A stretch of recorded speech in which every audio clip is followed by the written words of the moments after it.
Learn to be super successful. Subscribe to my channel, meathead. And it's easier to be a cunt. It's easier not to make a scene. It's easier not to speak up. It's easier to keep your head down. We all know that. And some of you are shaking your head, yes. Whether you're shaking your head, I don't need any validation. I know after doing this almost 27 years, you're cunts. I was telling the docu-fuck guys here that about some of my regrets, one of which I would never coach again.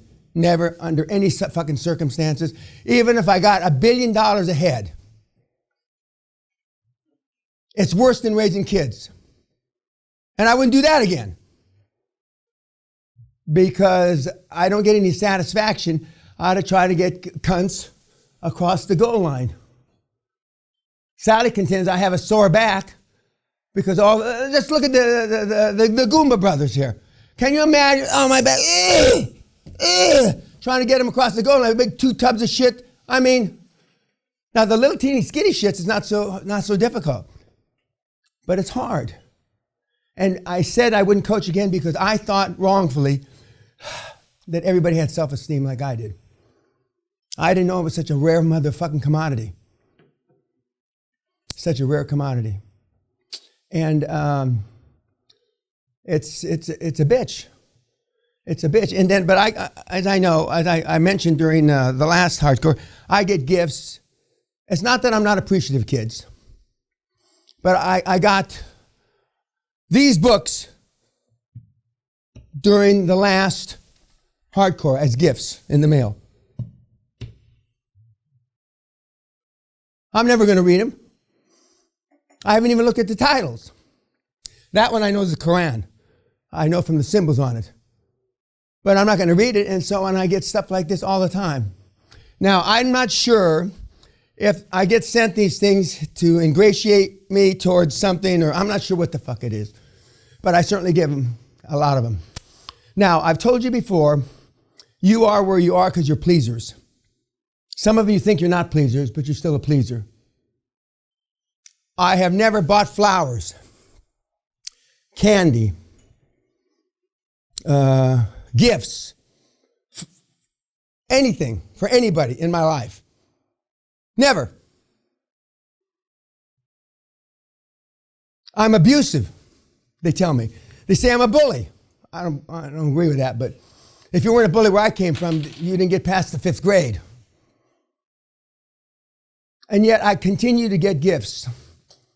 And I ask you, everybody in this room, and I know everybody in this room, how has your program worked out of being a pleaser? Well, if your program had worked out, you wouldn't be here. And if love and religion got the job done, you wouldn't be here. Where is love and religion the most predominant? In the poor countries, right? And how in the fuck has that worked out for them? It hasn't. Now, I'm not saying you got to be Adolf Hitler, although Adolf Hitler was one of the most high-performance guys in the last 100 years. Because you were raised thinking high performance meant goody two-shoes. I like your new look. That's Brian QLA Rose, for those of you that don't recognize him. He asked me last night at dinner, he didn't say it this way. It was much more polite. Why am I stuck with a QLA? You said it nicer than that, but that was the question. Because you are the most visible person that I've trained in recent years, and they've seen a transformation from whatever you called yourself 4, 5, 6 years ago to today. Now he looks like a person. I mean, he looks like a professional, which he is. Even though he dressed that way, he was still a professional. Because, as I say, you only have 2 times to make a first impression. One, when they see you. Now, the Goomba brothers look better than they are. Okay? They look better than they are. And the second time you get to make a first impression is when they open their mouth. Then you know who they are. As soon as they open their fucking mouth, except especially Tony, then they know. He's just a slightly refined fucking gangster. That's it. That has been a bully all his life. I asked him at dinner when I was there for that Trump event that Mr. Trump didn't show up to, I might add. have you always been a loud mouth, blah, blah, blah? Yeah. And then I looked at his brother, yeah, he has. And, this week will be transformational, even more transformational than the last seminar that you attended. A couple of you, at least one of you, this is your second hardcore. I was just reading emails in between crying, watching myself at the University of Pennsylvania. God damn, I was good. The 4 or 5 deals closed. Deals that they were trying to close by December 31 that didn't get closed. And a high school, that's Freudian, college senior closed a deal. At University of Washington, healthcare deal, 1.7 million, I think. And just to remind you, if you follow the steps in pounds sterling and you do your first deal, which is $1 million, $1.5 million, the amount that accrues to your account is about $1 million. So you're a millionaire, you do one deal. Does everybody? No, you don't remember that. Come on, Doc. I mean, I know it doesn't have SEX in it, but, huh? You understand SEX though, don't you? You could be one of the preeminent experts on that. Or want to be preeminent expert, I think. When you do a deal, because you're going to have about 60, 65, 68% of the equity in the deal. Remember? You give away all the rest of bullshit. It's not bullshit. You give away 35%, so you're going to have roughly 2/3. So you're going to have 2/3 of whatever would account on a balance sheet as equity. And normally they're about $1 million. So you're going to have, $1.5 million. So you're going to have about 2/3 of that. So you do 2 deals, you're a multimillionaire. You do 3 deals, you're a $2.5 millionaire. You do 5, 7, 8 deals, and that's how it works. And so these emails the kids are sending me right now for deals that they didn't get across the goal line. One of the guys says the lawyers wouldn't respond to answer their call during Christmas. That's one thing for the lawyers not to do any fucking work. But if they're not answering your goddamn calls, you're a cunt. And he should fire him. As soon as the deal closes today, he should fire him. At the closing, after they sign off, by the way, don't let the door hit you in your flabby ass on the way out, asshole, you're fired. Now see, the difference is I actually talk to professionals that way. And you could never, most of you. Tony thinks he could, but he can't. He wants to though, it's in him. It's in his DNA. But he's like, well, I'll lose this contract over here. And if they hear, because then you start thinking about the repercussions.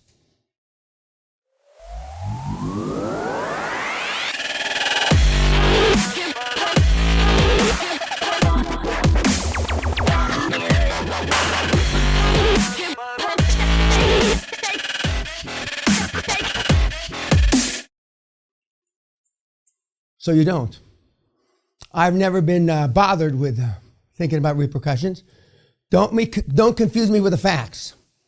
I may be wrong, but I'm never in doubt. All these, all the things that I say, but I believe. I actually live them. You are going to be split up into groups, and the whoops, where the hell is my stuff? Oh, there it is. And each group has a team leader of sorts. And each group has 6 or 7 people in them. And you will be divided up into 4 different places on the state, one of which is here, one of which is in the chauffeur's cottage, one of which is in the trophy room in the main castle, and one of which is in the study in the main castle. And you're going to be given cases. The first cases that you go through are your cases that you turned in. Everybody but one person turned in 2 cases. And again, some of you aren't working on cases, and so you went to the B school someplace, MIT or Stanford or Harvard, their library, and you got cases. And then we have about 5 to 7 permanent cases that all groups get, but you go through your cases first. And so when you break out in a few minutes, and then I'll go to each group, and I'll go to the first group, which is here, and I'll spend however many minutes I think is required. Then I'll go to each one of the stations, and I will be at all your stations before lunch. Lunch is still 1 o'clock. And you will go through, and you will, as I said last night, you will either divide up the presentation of the case to one person For those of you that are doing your own cases, it'll be you. And for the bigger cases, it'll be whoever needs the presentation skills the most, which just about all of you, other than Brian QLA Rose, who's a professional stage person now. Everybody else needs practice. And even Brian needs practice, because you never have enough practice when you get to be a world-class speaker. And then starting starting this afternoon, you will start presenting the cases, and you'll get up here, and if you need the easel, you'll use it. Some of you have slides, some of you have pitch decks, whatever. It's amazing how quickly, I didn't realize, because the last hardcore, 2/3 of the presentations had pitch decks, meaning slides presentation. So either I don't understand how hard it is to put a pitch deck together, which I guess I don't.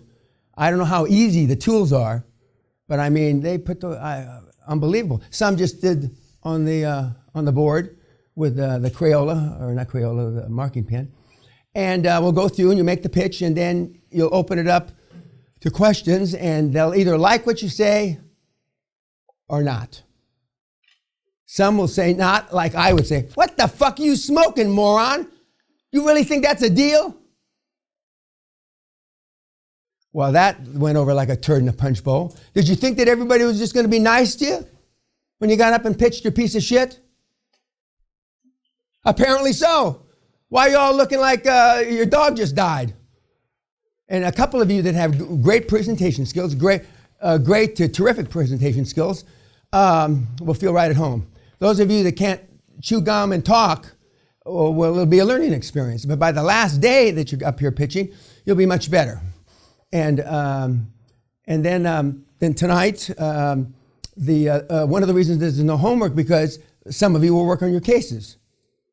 Because some of the cases, now the cases that each one of you brought, most of them are pretty straightforward. But the cases, the professional cases that came from the B school, some of them are pretty, not confusing, but they have a lot of information to assimilate. And so before, up till dinner, and then after dinner, you can work on them. I'm not forcing you to work on them, whereas during the regular seminar, if you didn't do homework, you got thrown out. Well, we'll be able to all tell who did preparation and didn't do preparation pretty easily when you get up there and with your thumb up your ass and you can't say anything. We had a guy last time, a great guy, but he has stage fright, I think is the word.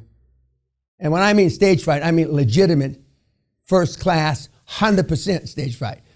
And he would stand there in front of this thing, and then the only thing that would change, he'd switch then he put the pen in this hand, and then he turned to me and said, I said, "Don't tell me you can't do it." Now, I don't think we have anybody like that here, but you never know. You never know. And you go through the presentations, and then the comments are supposed to be not constructive criticism, because all criticism is, whether you call it constructive, but how to make your deal better, not your presentation so much better, but why you should have not even looked at this deal more than 5 minutes. Some of you are going to present cases that you looked at, I'm ashamed to say, days, weeks, and I know that they weren't worth a shit in between 90 and 120 seconds. And if you remember from the regular seminar, there's only one thing that you look at. That's a motivated seller. If that seller's not motivated, fuck him. Next. If he is truly motivated, then does free cash flow cover debt service? If we don't get past that hurdle, fuck him. Her or it, whatever they are. Okay? So some of the deals, and I scanned all of them, and I'm very familiar with all the professional deals you're going to look at from the B schools. Many of your deals, it doesn't compute. Unless the seller is so motivated, he's willing to take a lot of seller's finance, which we call seller's equity. Then any deal. And one of the keys to the guys that are getting deals so quickly done last year and the beginning of this year is you can do any deal in a matter of a few days if you use seller finance. If you use seller's finance. But the seller really has to be motivated. And I start, remember, shock and awe. My first offer is 100% seller finance. 100%. Some of you get 20, 15. What? Fuck you. I mean, what are you, a cunt? Yes, you are. Because you're afraid to say 100% seller finance because you know they're going to throw you out. At least that's what you think. And you work your way down from 100% seller finance. But any day, any deal can be done in 24 hours with seller finance. No bankers, no banking paperwork, no bankers' hurdles to go over. And we're going to talk about Marcus Bauer, a Hall of Famer, who I misguided or I mistold or I was disingenuous. I told you bad information. He didn't do 24 deals. He only did 23. The 24th deal cratered at the goal line. And we're going to share a couple horror stories where the banks fucked the kids at the goal, at the close. By the way, Tony, we need an extra 125 grand. We're going to show you deals the accountants and the lawyers fucked you at the close. At the close. And these are professionals that are supposed to be representing you. We're going to show you some deals where your board fucked you at the close. That 10% that you were giving me as CEO just doesn't sound right. And they say, Tony, can I have a quiet word with you? That's how they do it here. Quiet word. They step outside and all you can hear is Tony smacking the guy's head against the wall. But that doesn't get the deal done. What gets the deal done is walking away. We had about 15 takeaway closes at the end of last year, meaning they walked out the door, said, fine, you keep the deal. And you can go try to collect the fees that I owe you on a delayed fee basis. Go fuck yourself. And all our team got up and left. They didn't get to the parking lot. But that takes balls to do that. Because half the time they'll say, let them go. And then you're fucked. You owe the lawyers $100,500. You owe the accountants 50 or 75. And you're living off the fumes of a gas pipe because you haven't eaten in 4 days. Now, some of you shouldn't eat in about 4 months. So we're going to go through all that and refresh your memory. Refresh your memory. But in spite of all that, the kids got a lot of deals done at the end of the year. In spite of all that, the ranting and raving. And guys, I don't need any validation how good this shit is and that it works because I know it works.